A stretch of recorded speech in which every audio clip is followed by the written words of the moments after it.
मेरी जिंदगी है, ये बाइबल खुदा का कलाम, खुदा ने जहां को दिया है, बड़ा बेशकीमती नाम। ये बाइबल, ये बाइबल, ये बाइबल, ये बाइबल, ये बाइबल, ये बाइबल, ये बाइबल खुदा का कलाम, ये बाइबल खुदा का कलाम। परमेश्वर के धन्य नाम की महिमा हो।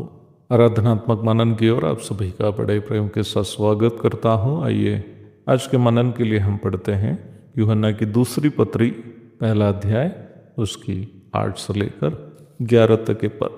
अपने विषय में चौकस रहो कि जो परिश्रम हमने किया है उसको तुम गवा ना दो, वरन उसका पूरा प्रतिफल पाओ। जो कोई मसीह की शिक्षा से आगे बढ़ जाता है और उसमें बना नहीं रहता, उसके पास परमेश्वर नहीं। जो कोई उसकी शिक्षा में स्थिर रहता है उसके पास पिता भी है और पुत्र भी। यदि कोई तुम्हारे पास आए और यही शिक्षा ना दे, उसे ना तो घर में आने दो और न नमस्कार करो, क्योंकि जो कोई ऐसे जन को नमस्कार करता है वह उसके बुरे कामों में साझी होता है। आराधना में अनिवार्य रूप में पालन करने का अलगाव पर रविवारी आराधनात्मक मनन में शुरू किए गए मनन को आज भी जारी रख रहा।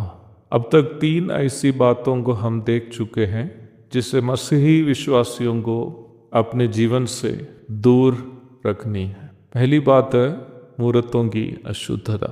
मसीह विश्वासियों को मूर्तों की अशुद्धताओं से दूर रहना है। प्रेरितों के काम अध्याय 15 की 20। दूसरी है पाप में जीवन बिताने वाले मसीह विश्वासियों से, पहला कुरिन्दी अध्याय 5 पद 11 से 13 तक। तीसरी बात है व्यक्तिगत पापों से मसीह विश्वासियों को दूर रहना है। पहला कुरिन्दी 6 की 9-10, इफिसी अध्याय 5 पद 3 से 5 तक। आज इस परिप्रेक्ष्य पर एक अन्य महत्वपूर्ण विषय आपके साथ साझा करना चाहता हूं, जिससे मसीह विश्वासियों को अलग रहना है। प्रेरित यूहन्ना इफिसुस की कलीसिया में अगुवाई की सेवा करते समय अपने बुजुर्ग अवस्था में इस पत्री की रचना की थी, जिससे हम अभी पढ़े हैं।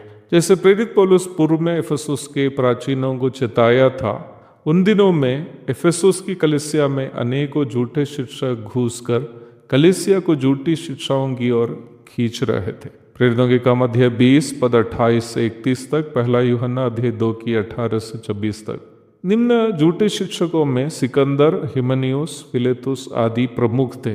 पहला तिमोथियुस 1:20, दूसरा तिमोथियुस 2 की 17 और 18। प्रारंभ में पढ़ी गई पदों को इस परिप्रेक्ष्य में हमें समझना चाहिए। बहुत सारे भोले भाले मसीह विश्वासी हैं जो सोचते हैं कि बाइबल का उपदेश को खास महत्व देने की जरूरत नहीं है। There are many innocent Christian believers who think that there is no need to give importance to the doctrine of the Bible. ऐसी सोच अज्ञानता का परिणाम है। ये वह सच है कि उद्धार पाने के लिए अपने पापों पर पश्चाताप करते हुए प्रभु यीशु मसीह को अपना एकमात्र प्रभु और मुक्तिदाता के रूप में स्वीकार करना ही काफी है, रोमी 10:9। परंतु हमें अवश्य ये जानना जरूरी है कि निम्न प्रकार एक व्यक्ति यीशु मसीह पर विश्वास करते हुए उद्धार प्राप्त करता है, वह मसीह में नया जन्म लेकर एक बच्चा ही बन गया है। दूसरा कुरिन्दी 5:17, यूहन्ना अध्याय 3 की 5 से 7 तक। एक बच्चा या बालक यदि बढ़ नहीं रहा हो तो वो कभी भी भटक जा सकता है। इसलिए इफिसुस के विश्वासियों को लिखते वक्त प्रेरित पौलुस ने इस प्रकार लिखा, ताकि हम आगे को बालक ना रहे जो मनुष्यों की ठग विद्या और चतुराई से, उनके भ्रम की युक्तियों के और उपदेश के हर एक झोंके से उछाले और इधर उधर घुमाए जाते हो। इफिसी अध्याय 4:14। कुरिन्थ के विश्वासियों में बहुत सारे विश्वास में बालक थे, इसलिए उनके बीच में कई गड़बड़ियां होते थे और कई विश्वासी व्यक्तिगत पापों में जी भी रहे थे। पहला कुरिन्थी अध्याय 3:1-4 तक।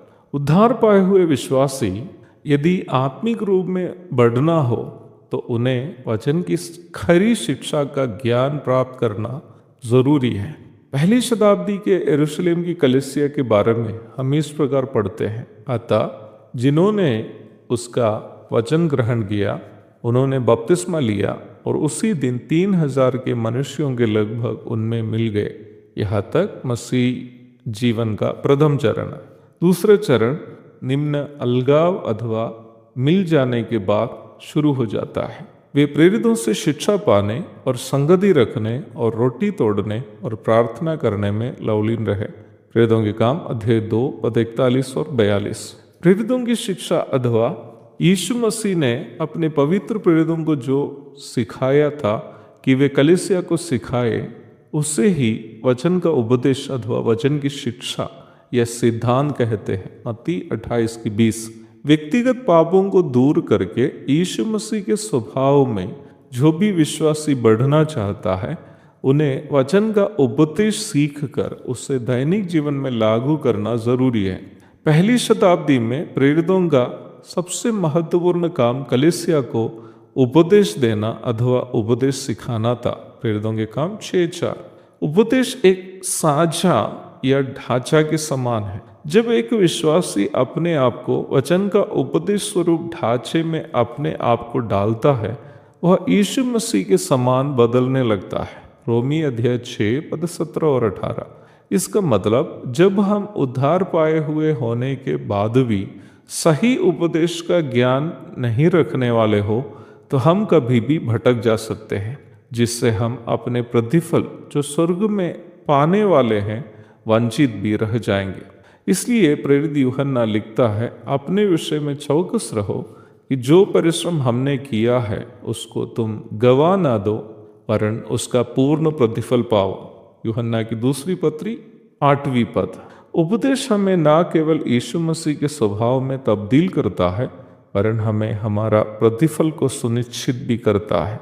इसलिए मसीह विश्वासियों को झूठी शिक्षाओं से और झूठे शिक्षकों से अलग रहना जरूरी है। एक और शुभ दिन की धन्य कामनाओं के साथ आज का आराधनात्मक मनन को मैं यहाँ पूर्ण विराम देता हूँ। प्रभु आप सबको आशीष दे। आमीन। ये बाइबल हमें है बताती, गुनाहों से तुम दूर रहना। ये भागे अदन एक दुनिया, गुनाहों के फल तुम न चखना। ये बाइबल हमें है बताती, गुनाहों से तुम दूर रहना। ये बागे अदन एक दुनिया, गुनाहों से तुम दूर रहना। बाइबल है एक डाल उसकी, खुदा का है ये इंतज़ाम। ये बाइबल है एक डाल उसकी, खुदा का है ये इंतज़ाम। ये बाइबल, ये बाइबल, ये बाइबल, ये बाइबल, ये बाइबल, ये बाइबल, ये बाइबल खुदा का कलाम। ये बाइबल खुदा का